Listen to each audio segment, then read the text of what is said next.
मैंने एक प्रश्न पूछा था, पिछले सप्ताह सरकार ने जवाब नहीं दिया, उसको फिर से आज रखा गया था। को पूछना आरंभ किया, एक ही पूरक प्रश्न मैंने पूछा था।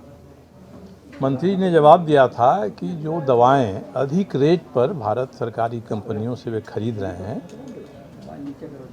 तो मैंने पूछा था कि निर्देश जो भारत सरकार के रसायन उर्वरक मंत्रालय का है, ये सलाहनुमा है कि ये बाध्यकारी है?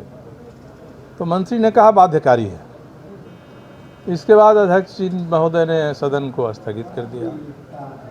मैं अध्यक्ष महोदय से मिला और मैंने कहा कि मंत्री ने गलत उत्तर दिया है, मंत्री ने सदन में झूठ बोला है, गुमराह किया है, तो इसके लिए आप मंत्री पर अवमानना की कार्रवाई चलाइए। और उन्होंने कहा कि ठीक है, सदन 12 बजे होता है, आप आइए। 12 बजे हुआ, उन्होंने कहा कि प्रश्नकाल के बाद रखिए बात। मैंने प्रश्नकाल के बाद रखा, बात आधा ही रखा था कि फिर से उन्होंने माइक बंद करा दिया।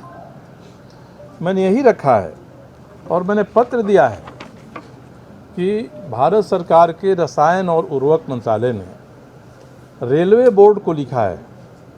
रेलवे बोर्ड ने पूछा था कि भाई आपने निर्देश दिया है कि दवा खरीदना है इन्हीं कंपनियों से, तो ये बाध्यकारी है?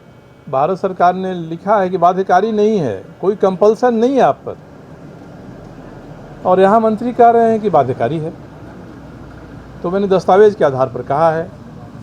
अब मेरी बात नहीं सुनेंगे, मैंने प्रोटेस्ट में कहा कि भाई सदन का जो शेष 2 दिन बचा है, मैं उसका बहिष्कार करता हूँ।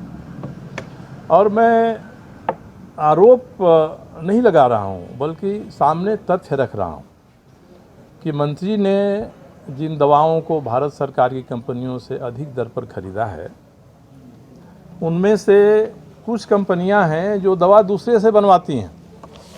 मैंने फ़ोटो दिया है, पैरासीटामोल सिरप दूसरे से बनवाया।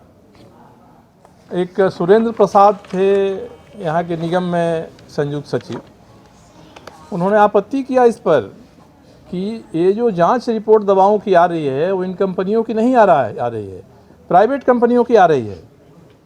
अब उन्होंने प्रोटेस्ट किया, प्रोटेस्ट सही था, ये सारी चीज़ें फाइल में दर्ज हैं, तो उनको स्पष्टीकरण पूछ दिया वहाँ से, तो वो रिटायर हो गए हैं।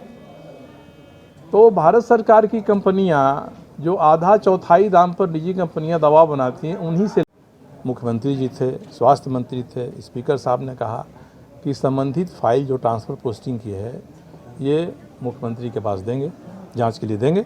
नहीं पहुंची आज तक, तो हम क्या मानेंगे कि मुख्यमंत्री जी संरक्षण दे रहे हैं अपने स्वास्थ्य मंत्री को? तो इसीलिए मैंने कहा कि स्वास्थ्य विभाग में जो बीमारी है, वह बीमारी ऐसा ही रहा तो मुख्यमंत्री जी तक जाएगी, वे अछूता नहीं रह सकते हैं इससे।